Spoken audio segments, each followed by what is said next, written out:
Hello friends, welcome to GPSC online. મિત્રો, GPSC ઓનલાઈનના platform પર તમારા બધાનું સ્વાગત છે.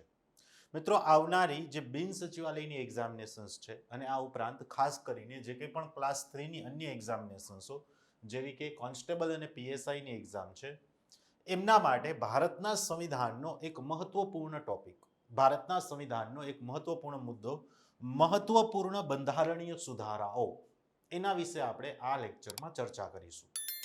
મિત્રો, આગળ વધીએ એ પહેલા ખાસ તમે બધા જાણો છો એ પ્રમાણે જો તમે ટેલિગ્રામ ચેનલ સાથે જોડાયેલા હશો તો તમે ઓલરેડી આ માહિતીથી વાકેફ હશો કે જીપીએસસી ઓનલાઈન દ્વારા હાલમાં એક ઓફર ચાલી રહી છે. મિત્રો, માત્ર 999 રૂપિયામાં તમને કોઈ પણ એક કોર્સિસ 3 મહિના સુધી ઉપલબ્ધ થશે, 3 મહિના સુધી અવેલેબલ થશે.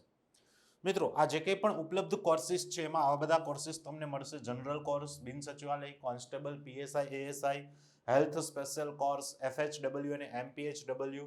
તો આવા જેટલા પણ કોર્સિસ આપણી એપ્લિકેશનમાં છે એમાંથી કોઈ પણ એક કોર્સ તમે 999 રૂપિયામાં 3 મહિના માટે બાય કરી શકો છો. તો મિત્રો, માત્ર ને માત્ર છેલ્લા 2 દિવસ બાકી છે. જેમને પણ કોર્સિસ બાય કરવાનો હોય એ લોકો ખાસ આ ઓફરનો લાભ લઈ લે. આ ઉપરાંત આપણી એપ્લિકેશનમાં બીજા પણ ઘણા બધા કોર્સિસ ઉપલબ્ધ છે મિત્રો, જે તમે અહીંયા જોઈ શકો છો. એ પણ તમે એપ્લિકેશન મારફતે બાય કરી શકો છો. આ ઉપરાંત આપણું વર્તમાન વિશેષ નામનું જે છે કરંટ અફેર્સ મેગેઝિન પણ ઓલરેડી પબ્લિશ થઈ ચૂક્યું છે. એ પણ તમે એપ્લિકેશન મારફતે બાય કરી શકો છો. હવે મિત્રો, આપણે કીધું એ પ્રમાણે કે આપણે આ સેશનમાં મહત્વપૂર્ણ બંધારણીય સુધારાઓની ચર્ચા કરીશું કે જે આવનારી બિન સચિવાલયની એક્ઝામિનેશન્સ માટે ખૂબ જ ઉપયોગી છે. મિત્રો, તમને એક્ઝામિનેશન્સમાં મહત્વપૂર્ણ બંધારણીય સુધારાઓના ઘણા બધા ક્વેશ્ચન્સ પૂછાતા હોય છે. તો આ સેશન્સમાં આવા જે કંઈ પણ ઇમ્પોર્ટન્ટ સુધારાઓ છે એને આપણે આવરી લઈશું. મિત્રો, સૌથી પહેલા છે પહેલો બંધારણીય સુધારો એટલે કે ફર્સ્ટ કોન્સ્ટિટ્યુશનલ અમેન્ડમેન્ટ કે જે 1951 એટલે કે 1951માં થયો હતો. મિત્રો, આ પહેલા બંધારણીય સુધારા 1951ની જોગવાઈ મુજબ સામાજિક તથા આર્થિક રીતે પછાત વર્ગોના કલ્યાણ માટે વિશિષ્ટ જોગવાઈ કરવામાં આવી, એટલે કે સ્પેશિયલ પ્રોવિઝન્સ મૂકવામાં આવ્યું.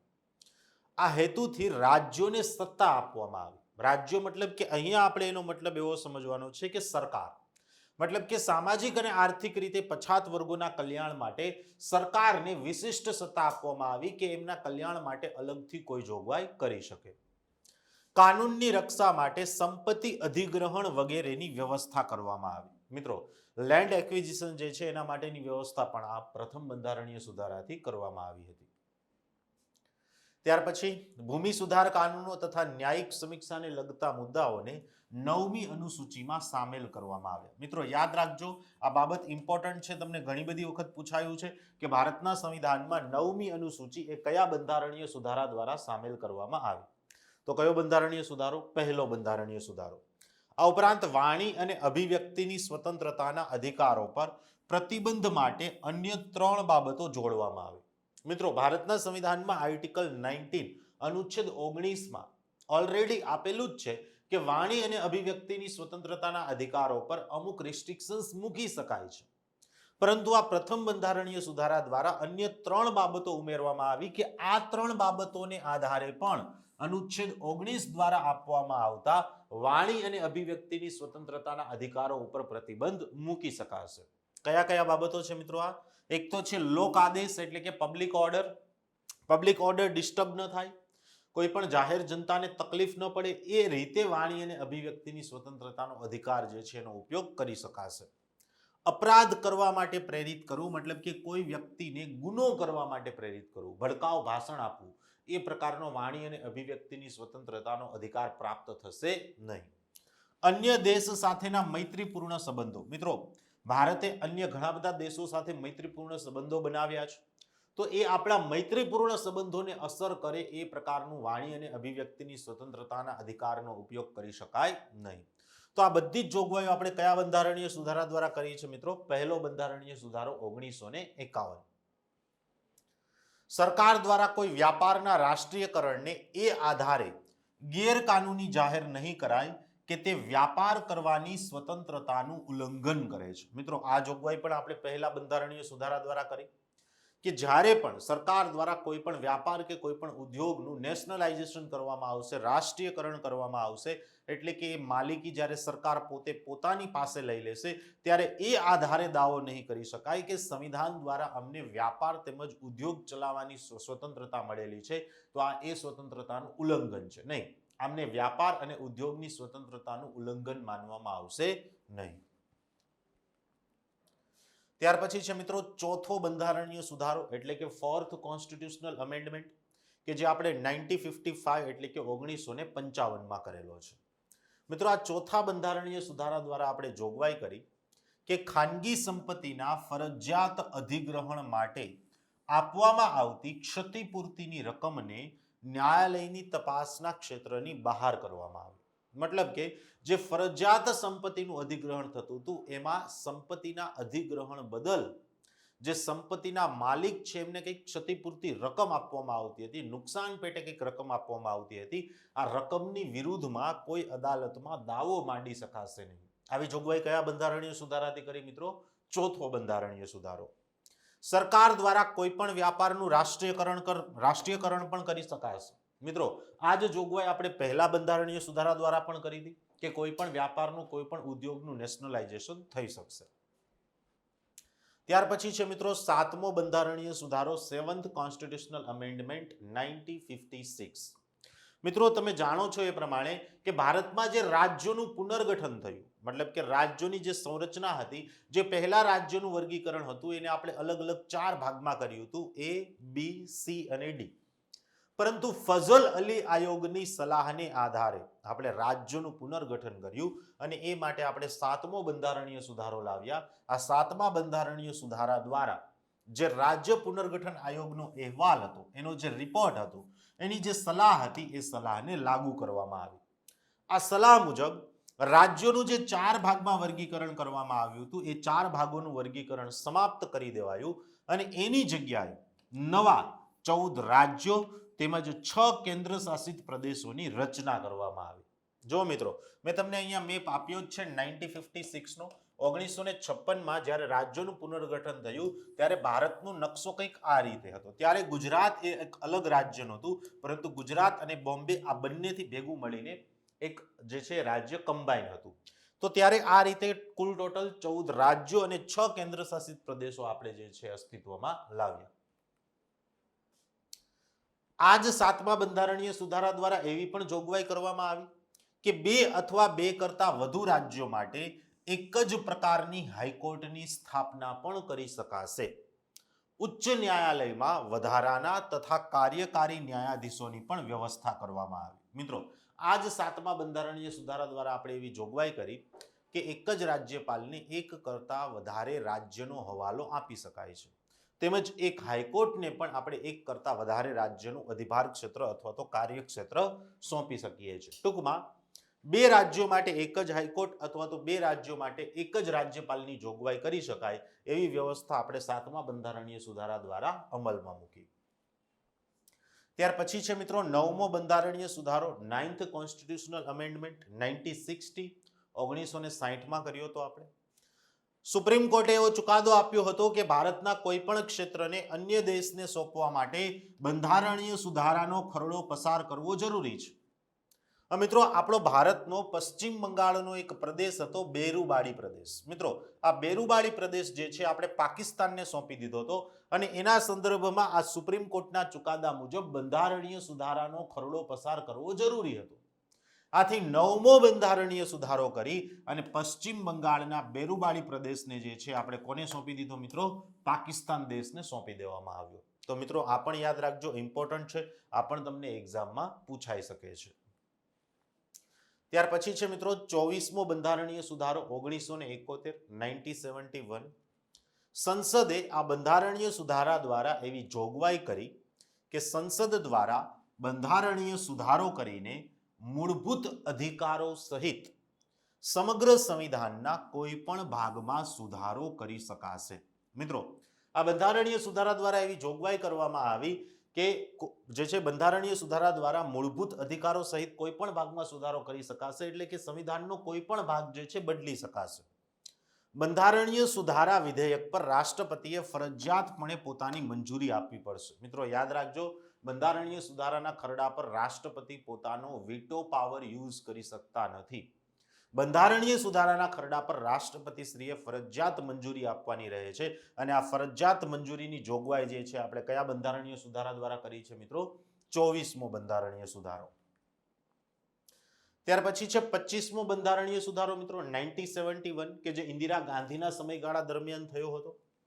આ 25મા બંધારણીય સુધારા દ્વારા એવી વ્યવસ્થા કરવામાં આવી કે અનુચ્છેદ 39 ખ અથવા તો અનુચ્છેદ 39 ગ એમાં નિર્દેશિત રાજ્ય નીતિ નિર્દેશક તત્વોના અમલીકરણ માટે બનાવવામાં આવેલ કાનૂન એ આધારે જાહેર મતલબ એને પડકારી નહીં શકાય કે તે અનુચ્છેદ 14, અનુચ્છેદ 19 અને અનુચ્છેદ 31માં આપેલા મૂળભૂત અધિકારોનું ઉલ્લંઘન કરે છે.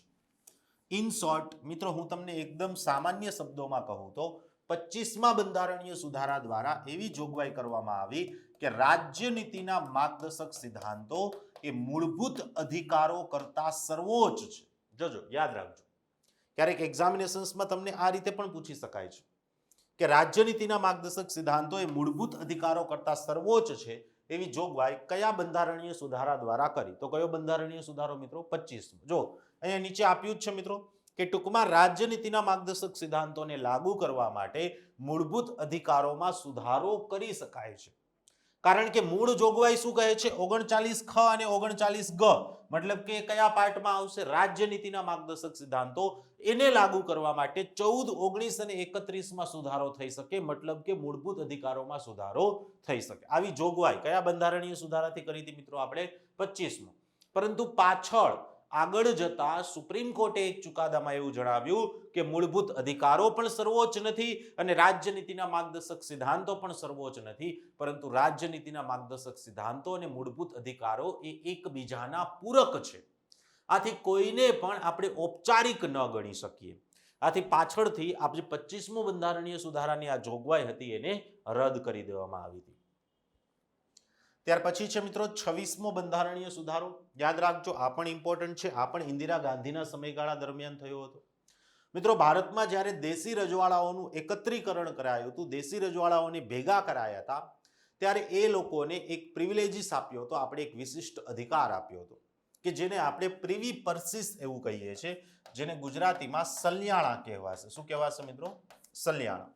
તો આ 26મા બંધારણીય સુધારા દ્વારા જે દેશી રજવાડાઓને સલિયાણા આપવામાં આવતા હતા, જે પ્રિવી પરસિસ આપવામાં આવતા હતા, એને શું કરી દેવામાં આવ્યા? એને ક્લોઝ કરી દેવાયા, એટલે કે એને બંધ કરી દેવાયા.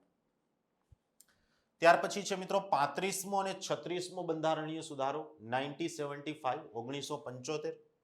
35મા બંધારણીય સુધારા દ્વારા જે સિક્કિમ પ્રદેશ છે એ સિક્કિમને ભારત સંઘમાં જોડવામાં આવ્યો અને ભારત સંઘમાં સિક્કિમને સહરાજ્યનો દરજ્જો આપવામાં આવ્યો. મિત્રો કયો દરજ્જો અપાયો?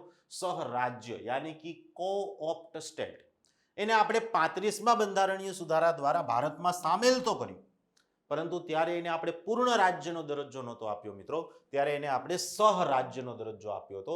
અને આગળ જતા 36મા બંધારણીય સુધારા દ્વારા એ જ સિક્કિમ કે જેને આપણે સહરાજ્યનો દરજ્જો આપ્યો હતો, એને ભારત સંઘમાં પૂર્ણ રાજ્યનો દરજ્જો આપી દીધો. તો મિત્રો યાદ રાખજો, સિક્કિમને આપણે કયા બંધારણીય સુધારા દ્વારા ભારત સાથે જોડ્યું? 35મો. પરંતુ સિક્કિમને પૂર્ણ રાજ્યનો દરજ્જો જે છે કયા બંધારણીય સુધારા દ્વારા આપ્યો છે મિત્રો? 36મો બંધારણીય સુધારો. ત્યાર પછી છે મિત્રો 42મો બંધારણીય સુધારો. આ વેરી મોસ્ટ ઇમ્પોર્ટન્ટ છે મિત્રો, કારણ કે આને આપણે ઘણી બધી વખત મિની કોન્સ્ટિટ્યુશન ઓફ ઇન્ડિયા તરીકે પણ ઓળખીએ છીએ, એટલે કે ભારતનું નાનું સંવિધાન. કારણ કે મિત્રો આ 42મો બંધારણીય સુધારો એટલો મોટો હતો અને આ 42મા બંધારણીય સુધારા દ્વારા સંવિધાનની મોટા ભાગની જોગવાઈઓને બદલાવી દેવામાં આવી હતી, એટલા માટે એને આપણે લઘુ સંવિધાનનો દરજ્જો આપ્યો છે. તો જોજો, ઘણીવાર તમને પૂછાયું છે, ફરી પાછું આવનારી એક્ઝામમાં પણ પૂછાઈ શકે છે કે કયા બંધારણીય સુધારાને લઘુ સંવિધાન અથવા તો મિની કોન્સ્ટિટ્યુશનનો દરજ્જો આપવામાં આવે છે. તો કયો બંધારણીય સુધારો મિત્રો? 42મો. આ 42મા સુધારા દ્વારા ભારતના સંવિધાનના આમુખમાં આપણે 3 નવા શબ્દો ઉમેર્યા. જોજો મિત્રો કયા કયા નવા 3 શબ્દો ઉમેર્યા છે. સમાજવાદી, ધર્મનિરપેક્ષતા અને અખંડિતતા. મિત્રો ધર્મનિરપેક્ષતા એને ઘણી બધી વખત આપણે એવું પણ કહીએ છીએ કે પંથ નિરપેક્ષતા. તો પંથ નિરપેક્ષતા પણ કહી શકો અને ધર્મનિરપેક્ષતા પણ કહી શકો છો. તો આ સમાજવાદી, ધર્મનિરપેક્ષતા અને અખંડિતતા આ શબ્દો મૂળ સંવિધાનમાં હતા નહીં, પરંતુ એને આપણે 42માં બંધારણીય સુધારા દ્વારા સંવિધાનમાં સામેલ કર્યા છે. ત્યાર પછી મિત્રો સરદાર સ્વર્ણસિંહ સમિતિની ભલામણને આધારે 42માં બંધારણીય સુધારા દ્વારા ભારતના સંવિધાનમાં એક નવો પાર્ટ, એક નવો ભાગ એડ કરવામાં આવ્યો અને એ હતો મિત્રો ભાગ 4 અ. અને એ ભાગ 4 ને આપણે મૂળભૂત ફરજો યાની કે ફંડામેન્ટલ ડ્યુટીઝ એવું નામ આપ્યું. તો યાદ રાખજો, મૂળભૂત ફરજો એ ભારતના સંવિધાનમાં કયા બંધારણીય સુધારા દ્વારા આપણે સામેલ કરી છે મિત્રો? 42મો બંધારણીય સુધારો. રાષ્ટ્રપતિ એ કેબિનેટની સલાહ મુજબ જ કાર્ય કરશે એ બાબતને ફરજિયાત કરી દેવામાં આવી. તો યાદ રાખજો મિત્રો, રાષ્ટ્રપતિએ ફરજિયાતપણે કેબિનેટની સલાહ પ્રમાણે કાર્ય કરવું એ કયા બંધારણીય સુધારાની જોગવાઈ પ્રમાણે આપણે જે છે વ્યવસ્થા કરી છે? 42મો બંધારણીય સુધારો. મિત્રો ફરી પાછું અહીંયા લાઈક, શેર અને સબસ્ક્રાઇબનું પોસ્ટર આવી ચૂક્યું છે. તો જો તમને ખરેખર મજા આવી રહી હોય આ વિડીયો જોવાની અને જો તમને લાગતું હોય કે આ વિડીયો જોઈને તમને કંઈક ઇન્ફોર્મેશન મળી છે તો ખાસ કરીને વિડીયોને લાઈક કરવાનું, ચેનલને સબસ્ક્રાઇબ કરવાનું અને આ વિડીયોને તમારા જ જેવા, તમારી સાથે પ્રિપેરેશન કરતા મિત્રો સાથે શેર કરવાનું ભૂલશો નહીં. ત્યાર પછી 42મા બંધારણીય સુધારા દ્વારા ન્યાયિક સમીક્ષા જે છે બંધારણીય સુધારાની થઈ શકશે નહીં એવી પણ જોગવાઈ કરવામાં આવી. તો મિત્રો યાદ રાખજો, 42મા બંધારણીય સુધારા દ્વારા બંધારણીય સુધારાને જ ન્યાયિક સમીક્ષાના અધિકાર ક્ષેત્રથી આપણે બહાર કરી દીધો હતો. મતલબ કે સંસદે કોઈ બંધારણીય સુધારો કર્યો હોય તો એને કોર્ટ સમક્ષ લઈ જઈ શકાશે નહીં. રાષ્ટ્ર વિરોધી કાર્યોને અટકાવવા માટે સંસદને કાનૂન બનાવવાની સત્તા આપવામાં આવી. કયા બંધારણીય સુધારા દ્વારા મિત્રો? 42મો. કોઈ રાજ્યમાં રાષ્ટ્રપતિના શાસનનો કાર્યકાળ એને 6 મહિનાથી વધારીને 1 વર્ષ કરી દેવામાં આવ્યો. આ ઉપરાંત કોઈ પણ રાજ્યમાં કાનૂન અને વ્યવસ્થાની ગંભીર પરિસ્થિતિનો સામનો કરવા માટે કેન્દ્ર સરકાર દ્વારા રાજ્યોમાં સશસ્ત્ર બળો મોકલી શકાશે એવી પણ જોગવાઈ કરવામાં આવી. ઇન શોર્ટ, રાજ્ય પાસે જે કંઈ પણ સત્તાઓ હતી એ બધી જ સત્તાઓ આ 42મા બંધારણીય સુધારા દ્વારા કોને હસ્તાંતરિત કરી દેવામાં આવી મિત્રો? કેન્દ્ર સરકારને હસ્તાંતરિત કરી દેવાય. 5 વિષયોને રાજ્ય સૂચિમાંથી સમવર્તી સૂચિમાં સામેલ કરી દીધા. જો મિત્રો મેં તમને કહ્યું ને કે લગભગ મોટા ભાગની સત્તા રાજ્યમાંથી કેન્દ્રને આપી દેવામાં આવી હતી. હવે કોઈ વિષય રાજ્ય સૂચિમાંથી સમવર્તી સૂચિમાં આવે છે એનો મતલબ એવો છે કે હવે એના ઉપર કેન્દ્ર સરકારને પણ કાનૂન બનાવવાની સત્તા હશે. તો આ વિષયો કયા કયા હતા મિત્રો? શિક્ષણ, વન એટલે કે જંગલો, વન્યજીવો અને પક્ષીઓનું સંરક્ષણ, આ ઉપરાંત માપતોલ તેમજ હાઈકોર્ટ અને સુપ્રીમ કોર્ટને બાદ કરતા જે બાકીની અદાલતો હતી એ બાકીની અદાલતોની રચના કઈ રીતે થશે એ બાબતનો વિષય. તો આ 5 વિષયો જે છે એને આપણે રાજ્ય સૂચિમાંથી શિફ્ટ કરી, સ્થાનાંતરિત કરી અને સમવર્તી યાદીમાં એડ કરી દીધા. ત્યાર પછી મિત્રો 44મો બંધારણીય સુધારો થયો 1978માં મોરારજી દેસાઈની સરકાર દરમિયાન. મિત્રો ઇન્દિરા ગાંધી સરકાર દરમિયાન 42મા બંધારણીય સુધારા દ્વારા જે સંવિધાનની મોટા ભાગની જોગવાઈઓ બદલી નાખવામાં આવી હતી એ જ 42મા બંધારણીય સુધારાની જોગવાઈઓમાં મોટા પાયે ફેરફાર ફરી પાછો કોણે કર્યો? 44મા બંધારણીય સુધારાએ કે જે મોરારજી દેસાઈની સરકાર દરમિયાન થયો હતો. લોકસભા તથા વિધાનસભાઓનો વાસ્તવિક કાર્યકાળ જે 1 વર્ષ વધાર્યો હતો, મતલબ કે જે 6 વર્ષ કર્યો હતો એ ફરી પાછો મૂળતઃ કેટલો કરી દીધો મિત્રો? 5 વર્ષ કરી દેવામાં આવ્યો.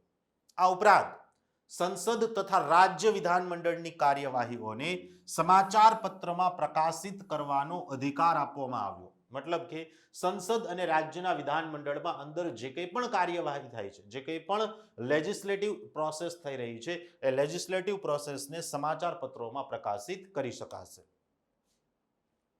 રાષ્ટ્રપતિને મળેલી કેબિનેટની સલાહને રાષ્ટ્રપતિ એક વખત પુનર્વિચારણા માટે મોકલી શકશે, પરંતુ પુનઃવિચારણા બાદ અપાયેલી સલાહ મુજબ જ રાષ્ટ્રપતિએ કાર્ય કરવાનું રહેશે.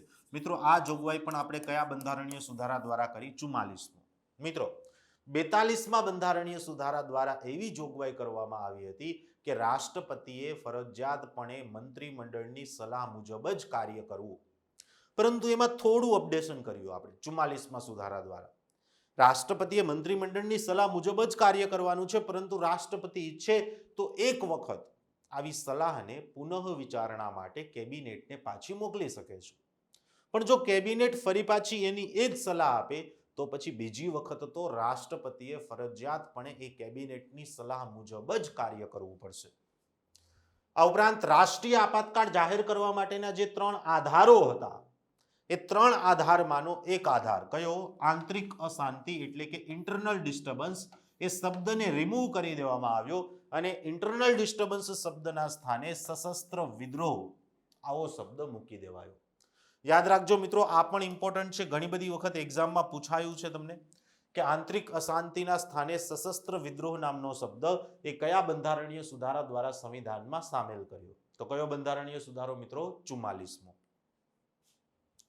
આ ઉપરાંત એવી જોગવાઈ કરવામાં આવી કે માત્ર કેબિનેટની સલાહને આધારે જ રાષ્ટ્રીય આપાતકાળ જાહેર કરી શકાશે. મિત્રો, લેખિત સલાહને આધારે જ, મતલબ કે જો માત્ર વડાપ્રધાન અને મંત્રી પરિષદ મૌખિક સલાહ આપે રાષ્ટ્રપતિને તો રાષ્ટ્રીય આપાતકાળ જાહેર થઈ શકે નહીં. ફરજિયાતપણે એમણે લેખિતમાં જ સલાહ આપવી પડશે. સંપત્તિના અધિકારને મૂળભૂત અધિકાર તરીકે નાબૂદ કરી દેવાયો અને એ જ સંપત્તિના અધિકારને અનુચ્છેદ 300A માં સામેલ કરી અને મૂળભૂત અધિકારના સ્થાને કાનૂની અધિકારનો દરજ્જો આપી દેવામાં આવ્યો. ત્યાર પછી છે મિત્રો 52મો બંધારણીય સુધારો 1985 એટલે કે 52nd કોન્સ્ટિટ્યુશનલ અમેન્ડમેન્ટ. મિત્રો, આ 52મા બંધારણીય સુધારા દ્વારા દલ બદલ કાનૂન બનાવવામાં આવ્યો કે જેને આપણે ઘણી બધી વખત પક્ષ પલટાને સંબંધિત કાનૂન એવું પણ કહીએ છીએ. મિત્રો, આ પણ ઇમ્પોર્ટન્ટ છે. તમને એવો ક્વેશ્ચન પૂછાયો છે કે દલ બદલ કાનૂન એ ભારતના સંવિધાનમાં કયા બંધારણીય સુધારાથી સામેલ થયો? તો 52મો બંધારણીય સુધારો. અને મિત્રો, આ દલ બદલ કાનૂન એ ભારતના સંવિધાનની 10મી અનુસૂચિમાં આપેલો છે. મિત્રો, ક્યાં આપેલો છે? 10મી અનુસૂચિ એટલે કે 10th શેડ્યુલ. જો મિત્રો તમને અહીંયા ચિત્ર આપ્યું છે, દલ બદલ મતલબ કે કોઈ પણ સદસ્ય ચૂંટાયા બાદ અન્ય પક્ષ સાથે જોડાય તો એને આપણે દલ બદલ કહીએ છીએ. પરંતુ 10મી અનુસૂચિમાં સામેલ કરેલા આ દલ બદલ કાનૂન મુજબ જો કોઈ સદસ્ય ચૂંટાયા બાદ અન્ય કોઈ પક્ષ સાથે જોડાશે તો એમનું એ દલ બદલ માન્ય ગણાશે નહીં, મતલબ કે એનું સભ્યપદ રદ થઈ જશે. ત્યાર પછી છે મિત્રો 61મો બંધારણીય સુધારો એટલે કે 61st કોન્સ્ટિટ્યુશનલ અમેન્ડમેન્ટ. મિત્રો, યાદ રાખજો, બિન સચિવાલય એક્ઝામિનેશન્સ વર્ષ 2019 કે જે એક્ઝામ કેન્સલ કરવામાં આવી હતી એમાં તમને આમાંથી બેઠો પ્રશ્ન પૂછાઈ ગયો છે. આ 61મા બંધારણીય સુધારા દ્વારા જે મત આપવાની ઉંમર 21 વર્ષની હતી એ 21 વર્ષથી ઘટાડીને કેટલી કરી દેવામાં આવી મિત્રો? 18 વર્ષ. અને આ 61મો બંધારણીય સુધારો કયા વર્ષમાં થયો હતો મિત્રો? 1989 રાજીવ ગાંધીની સરકાર દરમિયાન. તો યાદ રાખજો, 61મો બંધારણીય સુધારો મતદાતાની ઉંમર 21 વર્ષથી ઘટાડીને 18 વર્ષ કરી દેવાય. ત્યાર પછી છે મિત્રો 65મો બંધારણીય સુધારો 65th કોન્સ્ટિટ્યુશનલ અમેન્ડમેન્ટ 1990. એસસી તથા એસટી માટે મતલબ કે અનુસૂચિત જાતિ અને અનુસૂચિત જનજાતિ માટે એક બહુસદસ્ય રાષ્ટ્રીય આયોગની સ્થાપના કરવાની જોગવાઈ કરવામાં આવી. મિત્રો, અનુસૂચિત જાતિઓ માટે અને અનુસૂચિત જનજાતિઓ માટેનું એક નેશનલ કમિશન એસ્ટાબ્લિશ થયું 65મો બંધારણીય સુધારો 1990 દ્વારા. યાદ રાખજો, આ જ national commission four schedule caste અને શેડ્યુલ ટ્રાઇબને આગળ જતા આપણે બે અલગ અલગ ભાગમાં વિભાજિત કરીશું. ત્યાર પછી છે મિત્રો 69મો બંધારણીય સુધારો કે જે 1991માં થયો. આ સુધારા દ્વારા કેન્દ્ર શાસિત પ્રદેશ દિલ્હીને સ્પેશિયલ સ્ટેટ યાની કે વિશિષ્ટ રાજ્યનો દરજ્જો આપી અને દિલ્હીનું નામ બદલી દેવામાં આવ્યું રાષ્ટ્રીય રાજધાની ક્ષેત્ર, મતલબ જેને આપણે ટૂંકમાં કહીએ છીએ NCR, નેશનલ કેપિટલ રિજિયન. યાદ રાખજો મિત્રો, આ પણ પૂછાઈ શકે છે કે નેશનલ કેપિટલ રિજિયન નામ દિલ્હીને કયા બંધારણીય સુધારા દ્વારા આપ્યું? 69મો બંધારણીય સુધારો. મિત્રો, વિશિષ્ટ રાજ્યનો દરજ્જો આપ્યો છે એટલા માટે દિલ્હી માટે એક 70 સદસ્યવાળી વિધાનસભા અને 7 સદસ્યવાળી મંત્રી પરિષદની રચના કરવાની પણ જોગવાઈ કરવામાં આવી. મિત્રો અહીંયા આપ્યું જ છે તમને દિલ્હીનો મેપ. તો આ જે દિલ્હી છે એમને એનસીઆર નામ આપણે 69માં બંધારણીય સુધારા દ્વારા આપ્યું હતું. ત્યાર પછી છે મિત્રો 73મો બંધારણીય સુધારો કે જે મોસ્ટ ઇમ્પોર્ટન્ટ છે અને લગભગ તમે બધા એનાથી પરિચિત છો. આ 73મો બંધારણીય સુધારો જે 1992માં થયો હતો, મતલબ રજૂ થયો હતો 1992માં, એ 73મા બંધારણીય સુધારા દ્વારા પંચાયતી રાજની સંસ્થાઓ, મતલબ તાલુકા પંચાયત, જિલ્લા પંચાયત, ગ્રામ પંચાયત આ વગેરેને બંધારણમાં સ્થાન આપવામાં આવ્યું, એટલે કે આપણે એને કોન્સ્ટિટ્યુશનલ સ્ટેટસ, બંધારણીય દરજ્જો આપ્યો. આ માટે ભારતના સંવિધાનમાં 11th શેડ્યુલ એટલે કે 11મી અનુસૂચિ જોડવામાં આવી. ત્યાર પછી છે મિત્રો 74મો બંધારણીય સુધારો એટલે કે 74th કોન્સ્ટિટ્યુશનલ અમેન્ડમેન્ટ. મિત્રો જે રીતે 73મા બંધારણીય સુધારા દ્વારા આપણે પંચાયતી રાજની સંસ્થાઓને બંધારણીય દરજ્જો આપ્યો હતો, એ જ રીતે 74મા બંધારણીય સુધારા દ્વારા શહેરી સ્થાનિક સ્વરાજની સંસ્થાઓ એટલે કે અર્બન સેલ્ફ ગવર્નમેન્ટ બોડીઝ એને આપણે બંધારણીય દરજ્જો આપ્યો. મતલબ કે નગરપાલિકા છે, મહાનગરપાલિકા છે, આ ઉપરાંત નગર પંચાયત છે, નગર પરિષદ છે, એ દરેકને આપણે 74મા બંધારણીય સુધારા દ્વારા બંધારણીય દરજ્જો આપ્યો અને એના માટે આપણે 12મી અનુસૂચિને સંવિધાનમાં સામેલ કરી. તો યાદ રાખજો મિત્રો, 73મો બંધારણીય સુધારો પંચાયતી રાજની સંસ્થાઓને બંધારણીય દરજ્જો આપ્યો અને એના માટે 11મી અનુસૂચિ સામેલ કરી.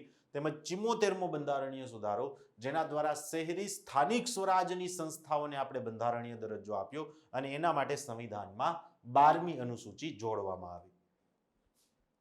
ત્યાર પછી છે મિત્રો 77મો બંધારણીય સુધારો 77th કોન્સ્ટિટ્યુશનલ અમેન્ડમેન્ટ 1995. અનુસૂચિત જાતિઓ અને જનજાતિઓને નોકરીઓમાં પ્રમોશનની બાબતમાં એટલે કે પદ ઉન્નતિની બાબતમાં આરક્ષણ આપવાની વ્યવસ્થા કરવામાં આવી. મિત્રો એસસી અને એસટી અનુસૂચિત જાતિ અને જનજાતિઓ માટે ઓલરેડી નોકરીમાં તો રિઝર્વેશન્સ હતું જ, પરંતુ પ્રમોશનની બાબતમાં પણ એને રિઝર્વેશન્સ આપવામાં આવ્યું 77મા બંધારણીય સુધારા દ્વારા. ત્યાર પછી છે મિત્રો 84મો બંધારણીય સુધારો 84th કોન્સ્ટિટ્યુશનલ અમેન્ડમેન્ટ.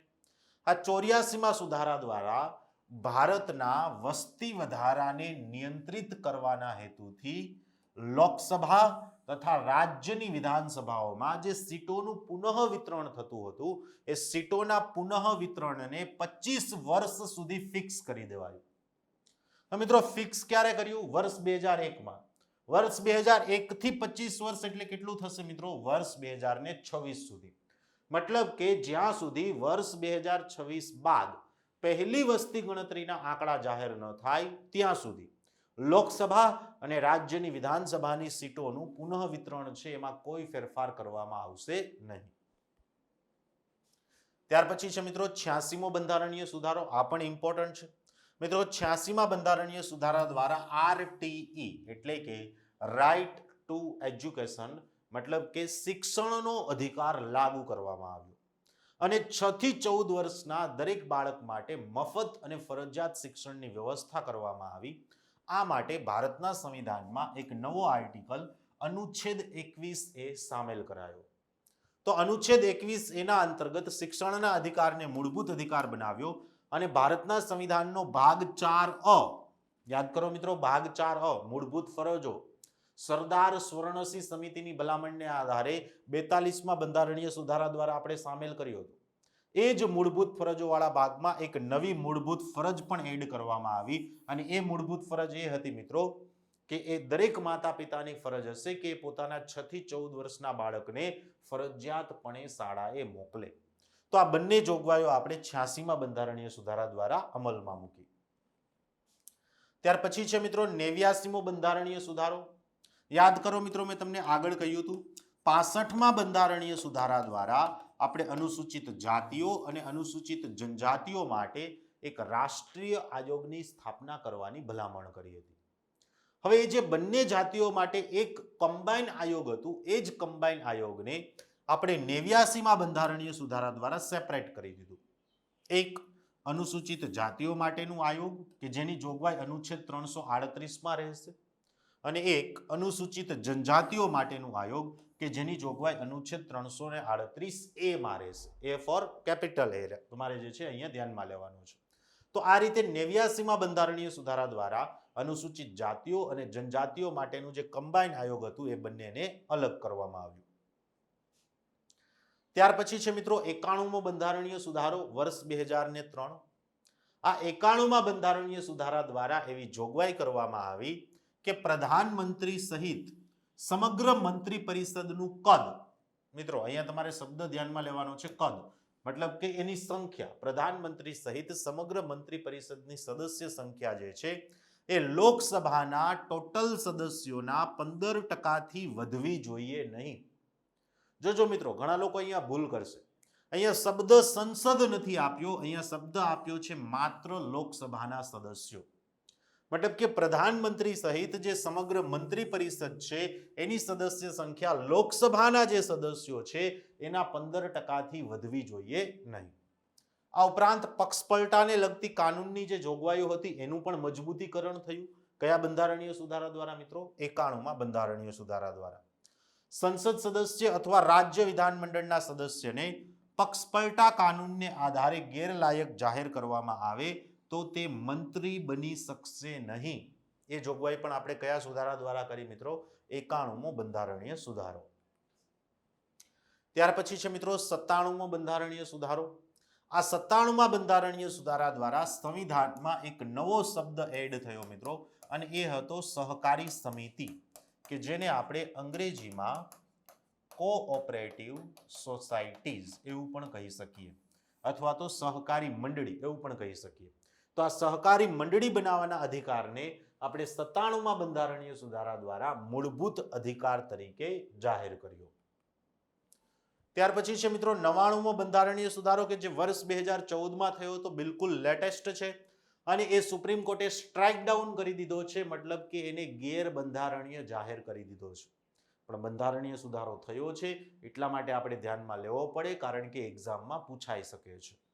મિત્રો, આ 99માં બંધારણીય સુધારા દ્વારા એવી જોગવાઈ કરવામાં આવી કે હાઈકોર્ટ તથા સુપ્રીમ કોર્ટમાં ન્યાયાધીશોની નિમણૂક માટે કોલેજિયમ સિસ્ટમના બદલે એક આયોગ હશે, એક કમિશન હશે, કે જેનું નામ રાષ્ટ્રીય ન્યાયિક નિયુક્તિ આયોગ કહેવાશે.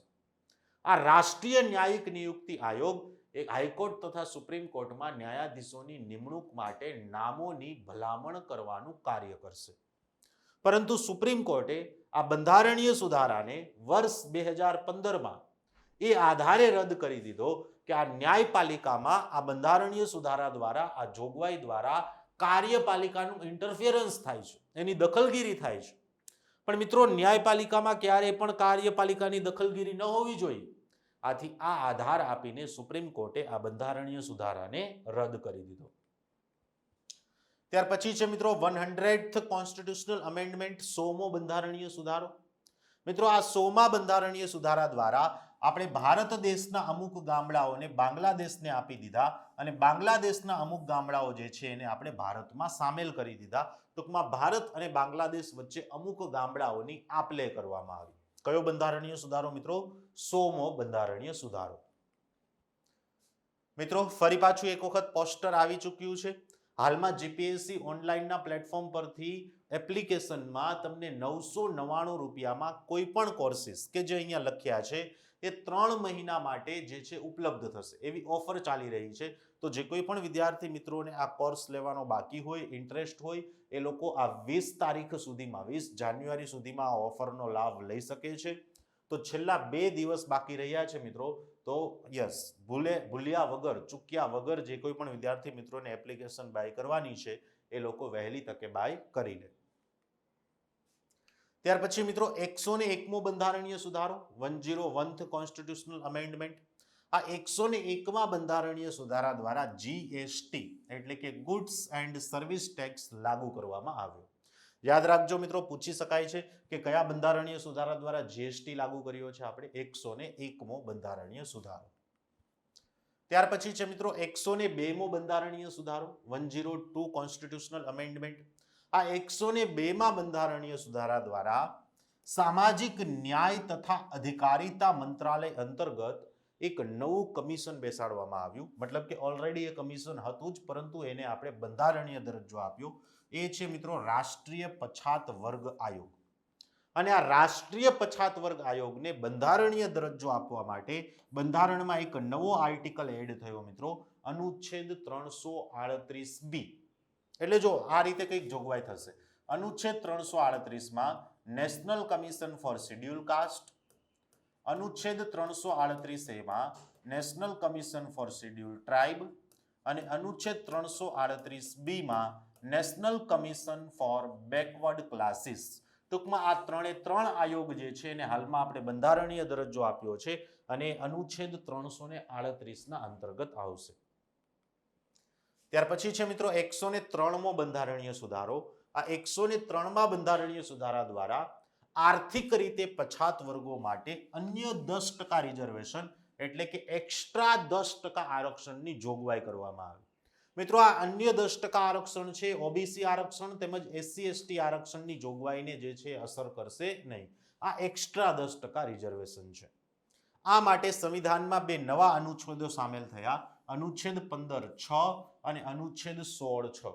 યાદ રાખજો, ક્વેશ્ચન આ રીતે પણ પૂછાઈ શકે છે કે 103મા બંધારણીય સુધારા દ્વારા સંવિધાનમાં કયા નવા બે અનુચ્છેદ સામેલ કરાયા? તો યાદ રાખવાનું રહેશે અનુચ્છેદ 15(6) અને અનુચ્છેદ 16(6).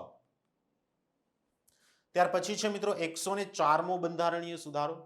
આ 104મા બંધારણીય સુધારા દ્વારા લોકસભામાં જે અનુસૂચિત જાતિઓ અને જનજાતિઓ માટે એસસી એસટી માટે જે સીટોનું રિઝર્વેશન્સ આપવામાં આવતું હતું એને 10 વર્ષ સુધી એક્સટેન્ડ કરવામાં આવ્યું, લંબાવવામાં આવ્યું. એટલે કે હવેથી વર્ષ 2030 સુધી આ એસસી અને એસટીને રિઝર્વેશન પ્રાપ્ત થશે. આ ઉપરાંત જે લોકસભામાં રાષ્ટ્રપતિ દ્વારા 2 એંગ્લો ઇન્ડિયન સદસ્યો અને વિધાનસભામાં રાજ્યપાલ દ્વારા જે એક એંગ્લો ઇન્ડિયન સદસ્યને નોમિનેટ કરવામાં આવતો હતો, નામ નિર્દેશિત કરવામાં આવતા હતા, એ જોગવાઈને રદ કરી દેવામાં આવી, સમાપ્ત કરી દેવામાં આવી. એટલે મિત્રો લોકસભાની સદસ્ય સંખ્યા જે પહેલા 552 થતી હતી એ હવે 552 નહીં થાય, કારણ કે 2 એંગ્લો ઇન્ડિયન સદસ્યના નોમિનેશનની જોગવાઈ રદ કરી દીધી છે. એટલે હવેથી લોકસભામાં 550 સદસ્યોની મેક્સિમમ સ્ટ્રેન્થ અમલમાં રહેશે. ત્યાર પછી છેલ્લે વર્ષ 2021માં આપણે 105મો બંધારણીય સુધારો કર્યો. આ 105મા બંધારણીય સુધારા દ્વારા દરેક રાજ્યને પોતાના અધિકાર ક્ષેત્ર અંતર્ગત એક અલગ એસસીબીસી યાની કે સામાજિક અને શૈક્ષણિક રીતે પછાત યાદી તૈયાર કરવાનો અધિકાર પ્રાપ્ત થયો. આમ હવેથી કેન્દ્ર અને રાજ્યની એસસીબીસી યાદી એ અલગ અલગ રીતે તૈયાર કરવામાં આવશે. મિત્રો મરાઠા આરક્ષણનો કેસ થયો, એમાં સુપ્રીમ કોર્ટે એવો ચુકાદો આપ્યો કે ઓબીસી યાદી તૈયાર કરવાનો અધિકાર માત્ર કેન્દ્ર સરકારને જ છે, રાજ્ય સરકાર એમાં કોઈ પણ કાસ્ટને એડ કે રિમૂવ ન કરી શકે. આ માટે સંસદ દ્વારા બંધારણીય સુધારો કરવો જરૂરી છે. આવો ચુકાદો આપ્યો. કોણે આપ્યો? સુપ્રીમ કોર્ટે. એટલા માટે આ બંધારણીય સુધારો કરવામાં આવ્યો અને 105મા બંધારણીય સુધારા દ્વારા રાજ્યોને પણ હવેથી આ અધિકાર પ્રાપ્ત થયો છે. એટલે કે હવેથી કેન્દ્ર સરકારની પોતાની એક અલગ ઓબીસી યાદી હશે અને રાજ્ય સરકારની પણ પોતાની એક અલગ ઓબીસી યાદી હશે. તો મિત્રો અહીંયા જો તમને વેબ સંકુલ પબ્લિકેશનના નેજા હેઠળ એની છત્રછાયા હેઠળ જે કંઈ પણ બુક્સ પબ્લિશ થઈ છે એનું એક સ્લાઇડ આપેલી છે. તો આ બધી જ બુક્સ જે કંઈ પણ છે એ તમે વેબ સંકુલ પબ્લિકેશન માટે તમે આપણી જીપીએસસી ઓનલાઈન એપ્લિકેશન્સ મારફતે તમે એને બાય કરી શકો છો. તો જે કોઈ પણ મિત્રોને આમાંથી જે કોઈ પણ બુક ખરીદવાની હોય એ ડાયરેક્ટલી ઓનલાઈન મંગાવી શકે છે. તો મિત્રો આપણે ચર્ચા કરતા હતા મહત્વપૂર્ણ બંધારણીય સુધારાઓની. આઈ હોપ સો, હું આશા રાખું છું કે તમને આવનારી બિન સચિવાલય એક્ઝામિનેશન્સમાં આ દરેક મહત્વપૂર્ણ બંધારણીય સુધારાઓ ખૂબ જ ઉપયોગી સાબિત થશે. Thank you.